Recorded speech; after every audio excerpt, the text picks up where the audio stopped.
Going on, everybody? Welcome to another episode of the Breaking and Entering podcast. I hope everyone had a good Thanksgiving break. I know I did. Brandon, how about you, man? How's everything going with you? It was good. Everything's good. Happy, safe. Thanksgiving to everyone. Heard you was on the East Coast, kind of froze out, huh? Yeah, I guess I brought some cold weather with me. I don't know, but yeah, it was kind of chilly when I was out there in the Maryland area. But got to see the fam, got to see some good Yep, friends of mine, ate some good food, got some good sleep. So all in all, it was a good trip. Short. definitely. It was I was there for like a week, but Always. it felt short, but still a good trip for sure. Yeah, it's hard trying to catch up with everybody when you come back after a while. And, like you said, Man, getting I was everything done driving in all time. over the place. I was in Hughesville, Bowie, Temple Hills, Waldorf, everywhere. Got you. Yep. All right, everyone, we're gonna switch gears to our opening drive. Bills defender Von Miller, he's in hot water for an allegedly assaulting a pregnant woman. We believe she's expecting his child. I think he turned himself in yesterday, if I'm not mistaken. The Cardinals, they waived tight end Zach Ertz after he asked to be cut. Eagles and Seahawks will take the place of Kansas City and New England on the Week 15 Thank finale on Monday God. Night Football. Yeah, because somebody want to see New England right now. That'll then a beat down um, against the Chiefs. Aaron Rodgers, he's back at practice, and the Jets, they now have less than 21 days to decide if they want to remove him from IR. And several coaching changes since the last time we saw y'all. Matt Canada, he's out as offensive coordinator in Pittsburgh. That's the first coaching or coordinator change for the Steelers during the season since like the 1940s. And the Panthers, they clean house as well, firing Frank Wright. He was in his first season with the team. They also sent Deuce Staley and Josh McCown packing as well. Um, let's talk about this Thursday night football game. It was Seahawks and Cowboys. Both teams played on Thursday night for the second straight week, or Thursday for the second straight week. Dallas took the win 41-35. Very close game, a lot of back and forth. Um, I think Dallas's game plan was simple and clear from the start. It seemed like it was to get CeeDee Lamb the ball early and often. Um, Dak, he played outstanding. Besides the fact he was sacked 4 times, I think the sacks that I saw, I really only paid attention to first half was um, the Seattle defense on the back end was holding down. They was doing their thing, and like Dak had to hold on to the ball, like he had nowhere to throw on those Mhm. plays. But yeah, shout out to the Cowboys on this one. Credit to them for not turning over the ball as well. Defensively, they did struggle a bit. They gave up 5 touchdowns. I don't think they gave up 5 touchdowns um, all season at home. They've been phenomenal at home. Really, it's kind of interesting. They got another 40 bird because that's pretty much what they've been averaging at home, 40 plus, pretty much. So as for Seattle, tough sledding for them. 3 straight losses. Definitely fought in this one. I talk about CD Lamb, DK Metcalf had himself a day as well. JSN went off, couple big catches as well. And again, they scored 5 touchdowns against a stout Dallas defense. I know Bland got his hands on another pick. Fortunately for Seattle, he didn't take it back to the house to add more to the record, but um, yeah, he still got himself another interception to continue to put his name in the defensive player of the year conversation that Cowboys fans want their star corner in right now. What did you see from this one? Yeah, you hit on all my points, man. I thought the game was good, not great, mainly because there was so many penalties. There Mhm. was about 19 penalties in all, and it just messed up the game flow. It seemed that like one point it was like a penalty almost every play. Then it was kind of funny, right before the first half ended, the Seahawks were driving down the field, and I saw they had scored like 3 touchdowns in a row that they all kept getting called back. It was crazy. I don't know if you remember that sequence or not, but Mhm. yeah, man, this game was getting a little chippy too between the players. I remember there was a moment where Jamal Adams for the Seahawks and then the tight end for the Cowboys, Jake Ferguson, kind of got into it. Looked like Jamal Adams might have like tapped him in the chin a little bit. But I think Jake Ferguson got him back at the end. He caught that late game touchdown over him. and kind of stared at him a little bit after he scored the touchdown. I was like, when I saw that play live, I was like, "Ooh," because it was a really good throw and catch by Dak to Jake. Also in this game, pretty sure I believe this is the fifth game in the NFL where there was no punts. Neither team punted the Oh yeah. ball. I don't know if you remember that or not, but they either went for it on fourth down or like you said, it was an offensive game. Both of those defensives were struggling. Michael Parsons made a play at the end to make sure Gino threw that incompletion on the fourth down, but this was definitely a high scoring game. Freaking Jake Myers, I got him on my fantasy team. He missed a field goal. He made all of the extra points, but he missed a field goal. I tweeted about that on our Yeah, I saw your tweet. Breaking and Entering podcast page on Twitter. Everybody follow that if you don't mind. But yeah, this was a good Thursday night game. A lot of activity on the opposite side of the balls. It was entertaining for sure. And Definitely. sorry, I was gonna say. No, I said definitely, yeah. Very, very entertaining game. Yeah. All right, let's look into an NFC North versus an NFC South matchup. We got the Lions at the Saints. Lions are a 4-point favorite in this game. Both teams are coming off a loss. Lions lost to Green Bay on Thanksgiving, and the Saints lost to the Falcons. So both of these teams are definitely trying to come out here and get a win.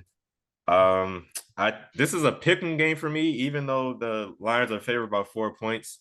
It's just I don't know the Saints offense. When they play the Falcons, they have 5 red zone trips. They didn't score a touchdown in those trips. They were over Yeah. 5 in the red zone. Right now, their red zone offense is ranked 29th. That might be a good thing because they're going against Detroit right now, and their red zone defense, matter of fact, is 30th. They're ranked 30th. So um, we'll see how this goes. I had the like I said, I played fantasy football. I had Detroit's defense the last 2 weeks, and they scored 0 points both weeks. I finally dropped them, but yeah, man, Aiden Hutchinson. We haven't really heard his name too much. He hasn't had a sack in the 5 of his last 6 games, so maybe he'll make a rebound today, get some sacks on Derek Carr. I'm not sure if Chris Olave is playing either. He had a concussion against the Falcons, and he went out in that game, so he's still in a concussion protocol. He's limited at the moment, so it's not a guarantee he's going to play. So if I had to pick a team, I'm going to lean to the Lions, though. I think they just have a little bit more on the offense side of the ball to win the game, score more points. What about you, Brandon? How do you think this game's going to go? Yeah, I like the Lions in this one. The defense got picked apart last week on Thanksgiving. Couldn't get off the field on third down. Jared Goff on the other side of football, he was serving up turnovers all game long. But it was the Lions on Thanksgiving, and we know they're historically bad there. So you gotta kind of give them a pass compared to what they've been playing like this season, except for the 30-6 debacle when they played Baltimore. If I'm Detroit, I want to come out and run the ball hot and heavy. I think Jared Goff um, dropping back over 40 times like he did last week is not a formula to win with them. I think Jared Goff, he's played good last year and a little bit this year, but it's just not he's not that type of quarterback like he was for season 2 with the Rams. And on defense, get after Derek Carr. The O-line's been playing decent, but he's been another guy it's been proven that he'll fold under pressure as well. Derek Carr has Mm. thrown several interceptions this season. Two matchups I'll be watching though. Chris Olave, like you said, I know it's kind of iffy if he'll be out there. If he is against that Lions secondary, he's coming off a concussion, but he's had 2 touchdowns in his past 5 games. And of course, your boy Aiden Hutchinson against the New Orleans offensive line as well. And some of his other defensive mates there will make life difficult for Derek Carr. New Orleans won the last meeting by 6. I think it was a couple years ago. I think it'll be similar, but I just got Detroit winning by 7 this go round. Yeah, and I agree with you. The Lions should feature the running backs, David Montgomery, Mhm. and Jameer Because those Gibbs a guys lot. can run. Yeah, Yes. for Yeah. sure. I mean, they got them. Go ahead and use them. All right. So we're going to go to the Chiefs and Packers. Sunday Night Football, AFC West leading Chiefs. They'll travel to Lambeau to take on the Packers. Green Bay, they're looking for their third straight win, but it won't come easy for sure. Both Green Bay running backs are questionable last time I checked. And then on defense, Rashawn Gary, one of their playmakers, his status is also up in the air for Sunday. I think my boy Jordan Love, he'll face a defense that's held opponents to 17 points or less in 6 straight games.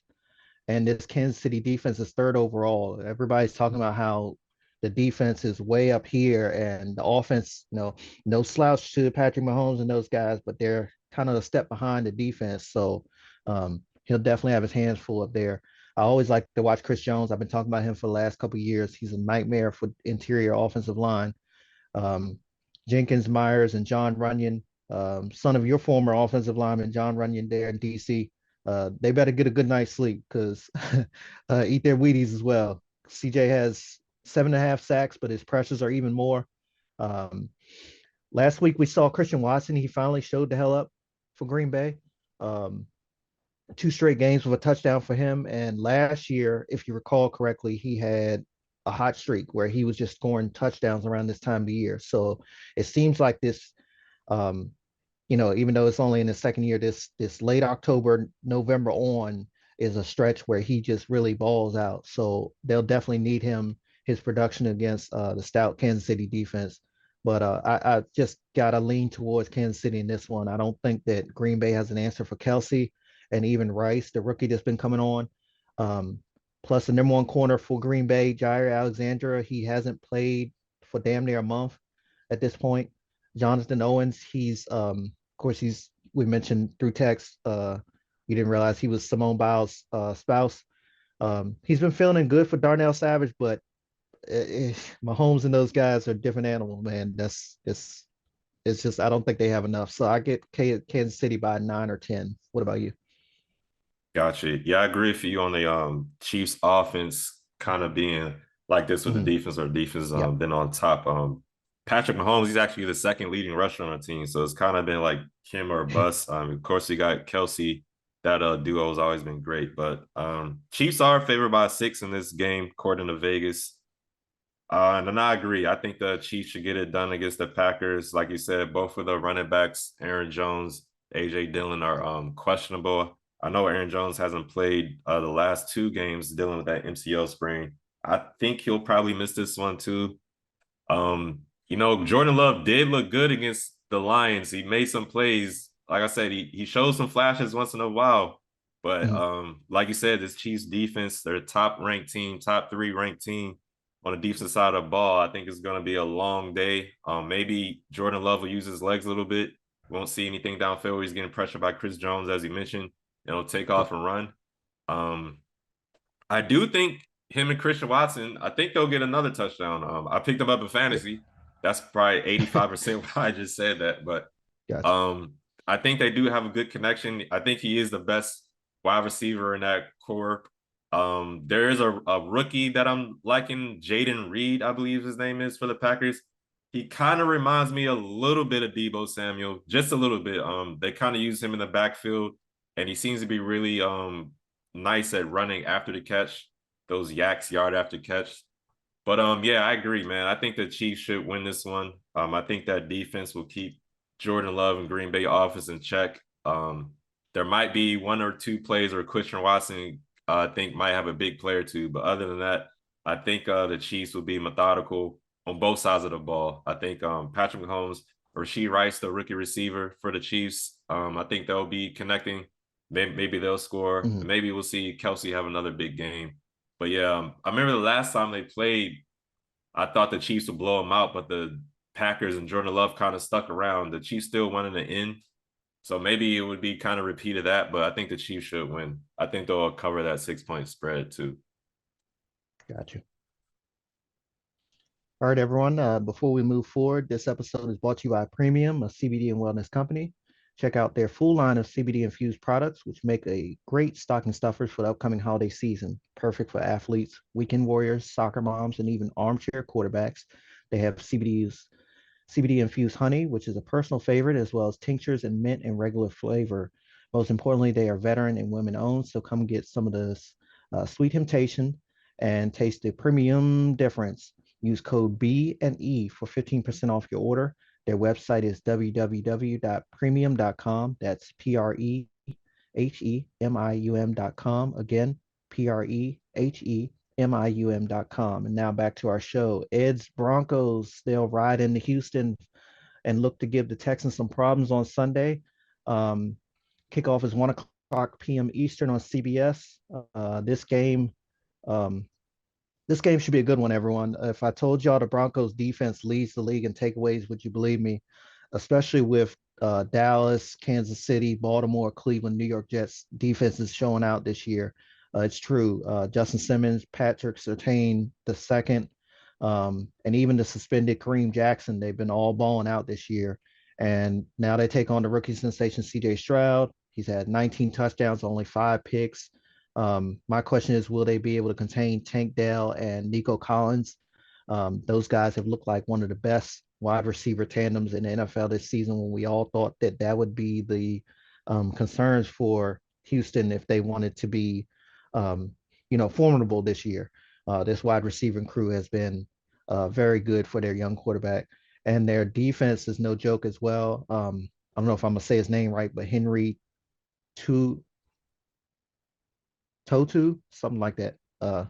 Forgive me, I'm terrible with pronunciations. Perriman and Petre, as well as Derek Stingley Jr. They're only 19th overall, but it's definitely a step up from last year. They've helped their offense get back into several games this year. You know, uh, CJ Stroud and company, they've had several late game winning drives. But as for Denver, Mr. Wilson's been extremely hot. Hasn't thrown an interception their 5 game win streak. I think he'll throw a pressurized pick on Sunday. Houston is a lot better at home. I think it'll lead to a game winning drive for Houston. I'm going to go with the Texans in this one. They play a lot of close games at home, but it seems to go in their favor. 4-2 at home on the year. Um, Again, I think it'll come down to a game winning drive for CJ Stroud and his young wide receivers and tight ends and skill position group there in Houston. What about you? What do you expect in this one? Yeah, the Texans are favored by 3.5 points in this game. So I'm not too sure. It's a kind of a pick 'em for me right now. Russ has been good. He's been all right. Like you say, he hasn't thrown a pick. His Mhm. yardage is kind of low. He's only reached 200 passing yards in one of the last 5 games. But this is his first game all season inside. This will be his first game inside a dome. So Oh, we okay. might see him, Good point. play really good, throw for over 200 yards. The Texans' run defense has been pretty good. So I kind of don't think Javonte Williams will have the best day out there, but their Mhm. passing defense isn't really the best. They Yeah, have been in some dog fights with teams. Uh, so I think Russ will have a pretty good game passing yards wise. He's also thrown 20 touchdowns, like you said. I think you mentioned that. That's fifth in the league. He's going up against the future though. This dude, CJ Stroud, man. yeah. It's a good debate of him being in the MVP race. He's currently what second in passing yards right now with 3,266 yards. So I mean, and he's got Tank Dell, Nico Collins. We might hear Dalton Schultz name. He played with the Cowboys a lot. Now he's with the Texans right now. So I gotta, you said it's my Broncos. They ain't really my team. I just thought I they know. were, do really good. But Broncos Yeah. country, let's ride. I don't even Okay. know if they say that anymore. I haven't really heard them say that this year, but I think I'm gonna go with the Broncos with this one, man. I think Russ will have one of those throwback games where he looks like old Russ. He's playing in the dome first time this season, so I think that'll be good for him. Mm, And yeah, I'm gonna go with the Broncos in a close one. I think they'll win by 3. So give me the Broncos for sure. gotcha. Yeah, now let's get into this 49ers Eagle matchup. It's a rematch of the NFC championship game. Brandon, what do you think about this one, man? Yeah, my player to watch will be Big Trent Williams. Remember he threw the Mm. Eagles defensive back down in the NFC Championship game last year, and got ejected. But nah, it's obviously going to be this game will be gaining a lot of attention just for as the powerhouses in the NFC. I mean, you think about obviously the top teams there in the National Football Conference. You either got to go through Philadelphia or San Francisco, more than likely to get to the Super Bowl. Um, I'll be looking at how will the Eagles defend CMC, Christian Yeah. McCaffrey, dual threat, and on the other side, can the 49ers contain AJ Brown? But in all honesty, the 49ers may want to keep a closer eye on Devontae Smith. He's been the man the last couple of games, especially against Kansas City and Buffalo, their last two wins. Defenses have started to contain A.J. Brown just a bit. So, again, who will show up a little bit more in this one? I will definitely be watching that. San Francisco defense is still adjusting to life without Hufanga, excuse me. So that'll be another interesting point to watch for me. As for the Eagles, I'd like to run the ball with Swift and Gainwell to limit the possessions for San Francisco. You want to try to keep Kittle and Big Debo Samuel, CMC, as I mentioned. You want to keep those guys off the field. And Brandon Ayuk has been balling out lately as well. Jalen Hurts and company, they got to protect the ball. His offensive line has got to protect him a little bit better as well. They've had 15 sacks over the past 15 games. And I mentioned earlier in the year that how Jalen has been turning over the ball a little bit more at a higher rate this year compared to last year. So yeah, got to protect the ball because San Fran is one of those teams they capitalize on those type of mistakes, and they've been coming on as of late. I mean, they just beat down uh, Seattle last week, and I know Seattle isn't Philadelphia, but to go up there in the Pacific Northwest in prime time, something that they stride on as a team and their fans and Pete Carroll and company is saying something. Still a little bit undecided in this one myself. The Eagles are undefeated at the link, but the 49ers, again, they're so damn good. It'll definitely be on my TV for the late window. How do you feel about this one? Yeah, they actually got the Niners as a 2.5 point favorite on the road. I was like, wow. I I'm on the fence too right now. But if I Mhm. had to choose a team right now, I think I'm gonna lean towards the Eagles just because I think Jalen Hurts is a little bit better quarterback right now than Brock Purdy. Only thing that kind of gives me, pause on the Eagles is their defense. They're currently 20th in points allowed, and last week they're in a shootout with the Bills. I know the Bills have a high-powered offense, but you mentioned those names on the Niners. They definitely can put some points on the board. I do think the Niners definitely want some get back from that beating they got in the championship game where they lost 31-7. Brock Purdy Mhm. went out in that game. They basically didn't have any quarterbacks, and Brock Purdy couldn't even throw the ball when they brought him back in the game. So I do think they want some get back, but I think it will be a back and forth game. And I think I just seen that tush push or the brotherly shove, whatever you want to call it, still unstoppable. And Jalen Hurts, man, it seems like he'll make plays at the end of the game when they need him to. So as long as that defense doesn't get gashed, I'm gonna go with the Eagles in this one. Yeah, I'm gonna go with the Eagles. But we'll see. We'll see how Chase Young looks another week with the Niners and Yeah. how that defense looks, Bosa and those guys. I think it'll be an ugly game. Honestly, it's in I gotta check the weather, see how it is. I know it was cold as hell when I was home. It might be a little warmer now, but I feel like it might be an ugly game out there in Lincoln Financial. If I said that right. Oh yeah, Deshaun Jackson retired too. So Oh salute yeah, he'll be Deshaun honored. Jackson on Yep. his career, who torched the Washington franchise a bunch. And he also played with the Washington franchise. So yeah, man. Look like Happy it'll be in retirement to the you. sorry. Look like it'll be in the upper 40s at kickoff on Sunday. Sunny, partly cloudy. Okay. What I'm saying. So a lot better Gotcha. than last year's game. It Yeah, was just frigid out there for them. right. Yeah. All right, man. Let's get into these other games of week 13. We got the Colts at the Titans, Chargers at the Patriots, excuse me, Falcons at the Jets, Cardinals at the Steelers, Dolphins at the Commanders. Oh God. Panthers at the Bucks, Browns at the Rams, and Bengals at Jags on Monday Night Football. Brandon, what should these games you gonna be keeping an eye on, man? Starting with Monday Night Football, always like to see the Jaguars play. It'd be good to see them in prime time. We don't see them very much on prime time, even though their record last season and they're improving this year. Obviously, schedules made in advance.